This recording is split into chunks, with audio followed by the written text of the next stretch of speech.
Yeah, well, the safety of South Africans is in jeopardy. At least Mkhwanazi still has a firearm. Everyone shall die. The time will come. An enemy comes to you, attack the enemy. Don't allow the enemy to take advantage. You can't just lie with your arms in your hands like that. You have to fight. Or they're going to chase you. They're going to arrest you. Get out of that prison and fight. They're going to suspend. They're going to dismiss you. They can get you out of the police. When you're out of the police, join men and women in the private sector that are dedicated in dealing with this criminality and fight from outside.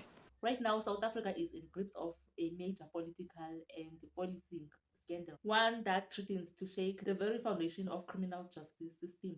At the heart of it all, there is a man who emerged as a beacon of defiance, Lieutenant General Nhlanhla Mkhwanazi. But who is Lieutenant General Mkhwanazi, and why his recent revelations sent shockwaves across the nation? Mkhwanazi is no ordinary police officer. Born in KwaZulu-Natal in 1973, he joined the South African Police Service SAPS in 1993 and has steadily risen in ranks over the years, earning a reputation as a no-nonsense, incorruptible law enforcer. He is known for his uncompromising stance against crime and his dedication to the SAPS badge. His career highlights include serving in the Elite Special Task Force. He is a qualified Special Task Force operator, the highly trained technical unit of SAPS. He even headed the STF for a period. Mkhwanazi was appointed as the acting National Commissioner of SAPS security challenges and implemented reforms. This experience gave him a unique insight into the inner working of police service at its highest level. He served as a provincial police commissioner in KwaZulu-Natal, which is his current role, where he has been at the foremost of tackling crime in one of South Africa's most volatile provinces. He is often described as a disciplined man and a born leader. He inspires his team to be fearless. Famously declared, "I am combat ready. I will die for this badge." A statement that has resonated with many South Africans which are disillusioned with corruption. And it's this unyielding commitment that has led to the bombshells of allegations which are now dominating the headlines. Between the minister and that lady is available. You can go on X and find it on the 30th. If it has been removed from that account, as we finish this briefing, I'll share that with you. The evidence has been found in the cell phone of Mr. Vusimus, also known as Cat Matlala, which shows the communication between Mr. Brown Mokgotsi and the Minister of Police, Mr. Senzo Mchunu. As I said, this was the beginning of the closure of the political task team. I'll try to outline some sequence of events.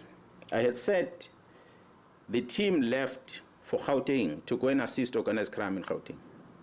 There was a shooting incident that had occurred in April 2024, where Mr. Swart, a QTech employee, was fatally shot while entering the company premises.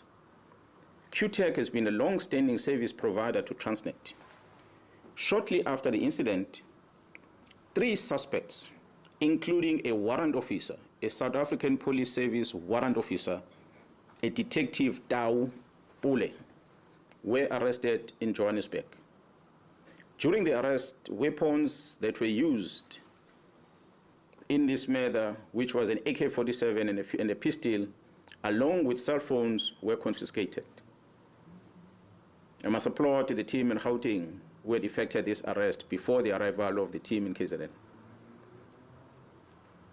It is the challenges that this investigating team of Gauteng encountered that led into the invitation to the KwaZulu-Natal police to go and assist. The KwaZulu-Natal political killings task team arrival, they took these weapons and they went and tested them.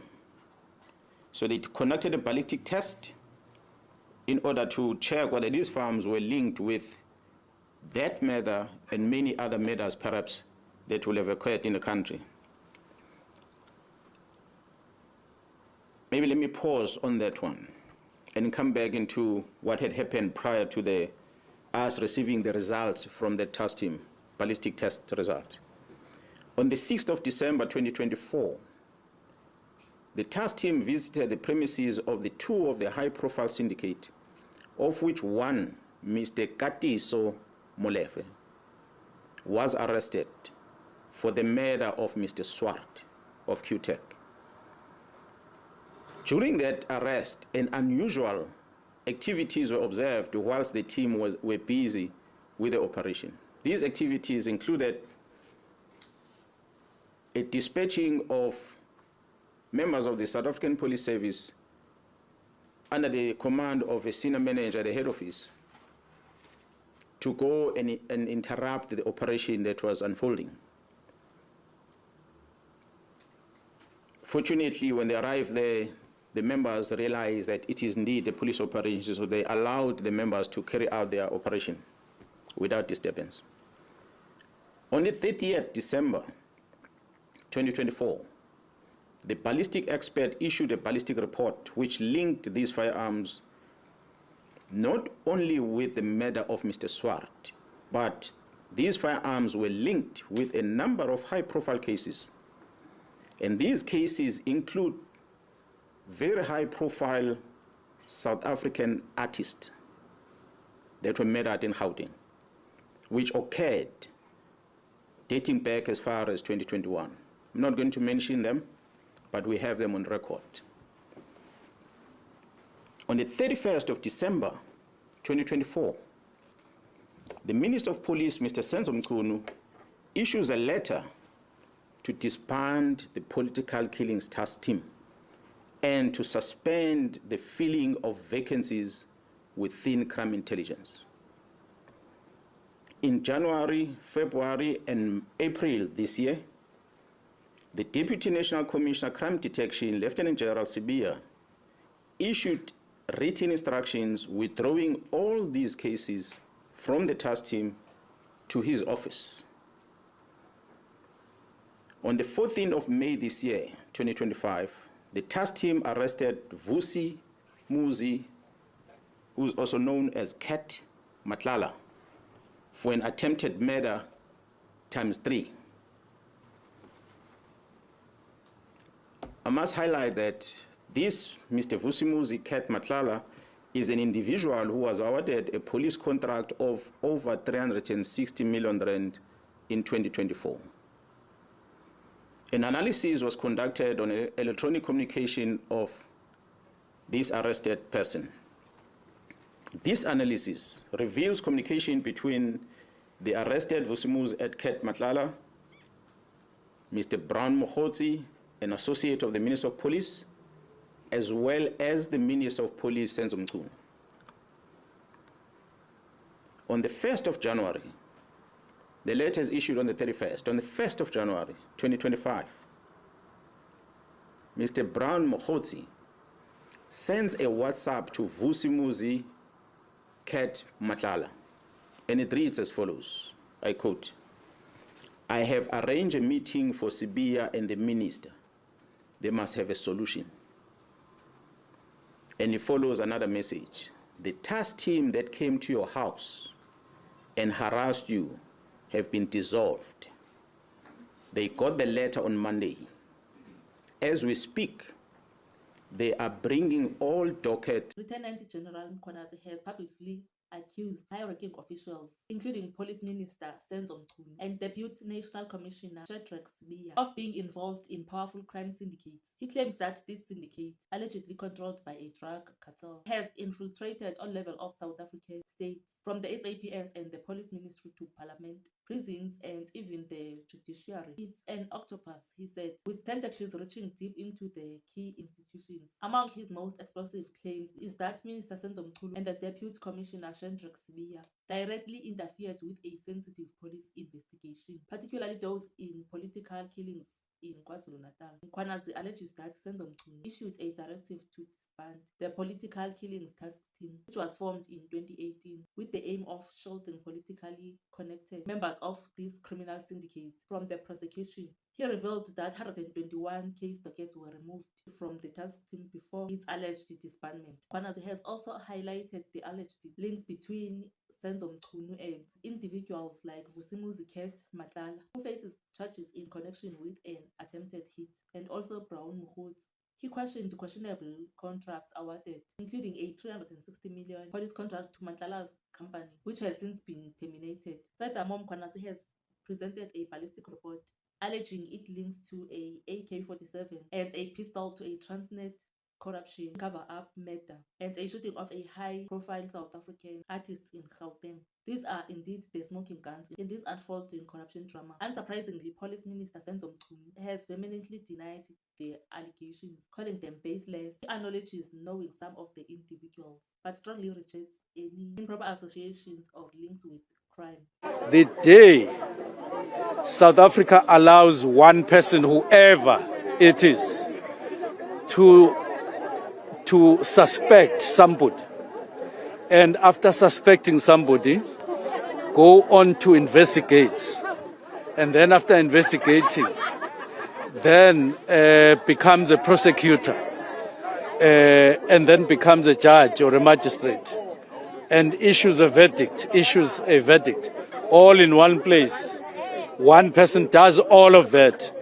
That will be the direct and 100% reversal of what the struggle for justice is about and what South Africa that we are building is about. And that will be the end of all of us in the country. Now, the system of justice in South Africa allows, yes, whoever wants to make whatever allegation against whoever, do so, but then stop, and then allow those you are accusing to then have an opportunity to defend themselves or to present themselves and say, yes, I heard this, but it is like this from where I sit, and submit evidence. And that is the South Africa that we want, that we are building. So those who are calling for this and that, those who are and so on, my humble appeal, not because the allegations have something to do with me as well, and much as it is about other institutions and other departments, but I'm saying it is fair to wait for the commission to deliberate 100%. It is for this reason that I support that, and I still support what the president decided on. It's fair and square. The gravity of these allegations has forced the president, Cyril Ramaphosa, to act decisively. He has placed the Police Minister Senzo Mchunu on leave and crucially established a comprehensive judicial commission of inquiry to thoroughly investigate these serious claims. This is a crucial step towards uncovering the truth and holding those responsible accountable. I have decided to put the Minister of Police, Mr. Senzo Mchunu, on leave of absence with immediate effect. The Minister has undertaken to give his full cooperation to the Commission to enable it to work properly. I have decided to appoint Professor Firoz Kachalia as Acting Minister of Police. Professor Kachalia is currently a Professor of Law at the University of the Witwatersrand and is the Chairperson of the National Anti-Corruption Advisory Council. He previously served as an MEC of Community Safety in Gauteng. I'm appointing Professor Kachalia in terms of Section 91(3) subsection C of the Constitution, which empowers the Constitution to select no more than 2 ministers from outside the National Assembly. Professor Kachalia will be retiring from his current position at the University of Witwatersrand at the end of July this year. I will, in the interim, appoint an acting minister from within cabinet until Professor Kachalia takes up his post at the beginning of August. The interregnum, therefore, will just be a little over 2 weeks. This commission is being established against the backdrop of significant progress that has been made in rebuilding and strengthening our country's law enforcement agencies and security services. In recent years, the South African Police Service, the Special Investigating Unit, the SIU, and the Asset Forfeiture Unit and other bodies have been making great progress and inroads in the fight against organized crime and corruption. It is essential that we maintain this momentum and that we intensify the work that is currently underway. We will ensure that the South African Police Service and other law enforcement agencies continue to function without hindrance as the Commission undertakes its work.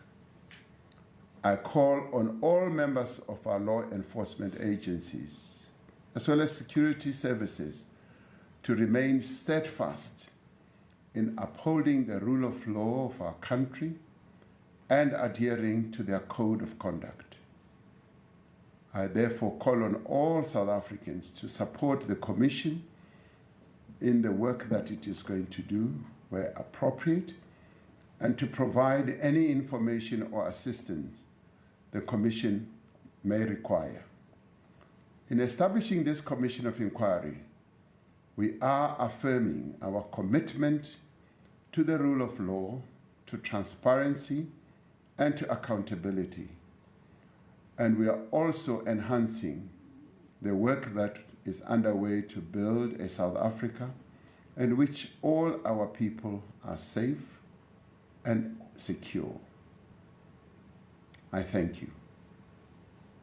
The allegations have also prompted major scrutiny from Parliament. The National Assembly Speaker has directed key committees, Police, Justice, and Constitutional Development, and the Joint Standing Committee of Intelligence to investigate and report back. Amidst this turmoil, Lieutenant General Mkhwanazi has garnered a significant public and political support. Many view him as a beacon of hope and a courageous figure standing against deep-seated corruption. There are calls for his protection and a thorough investigation, which have echoed through the country, with petitions gathering thousands of signatures. The allegations that were made by Mkhwanazi has also led to further deep divisions and infighting with the South African Police Service itself. National Police Commissioner Fani Masemula has described the scandal as unprecedented, acknowledged that it strikes at the very heart of public trust in police. He also confirmed that Mkhwanazi has received threats and his security has been beefed up. As the Judicial Commissioner of Inquiry begins its work, all eyes remains on South Africa. These allegations are more than just a political spat. This is a critical moment for a nation's integrity, a test of its commitment,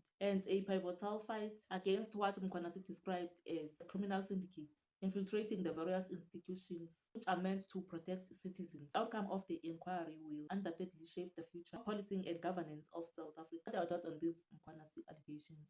Let's hear them down below on the comment section. Don't forget to like and subscribe. Until next time, bye.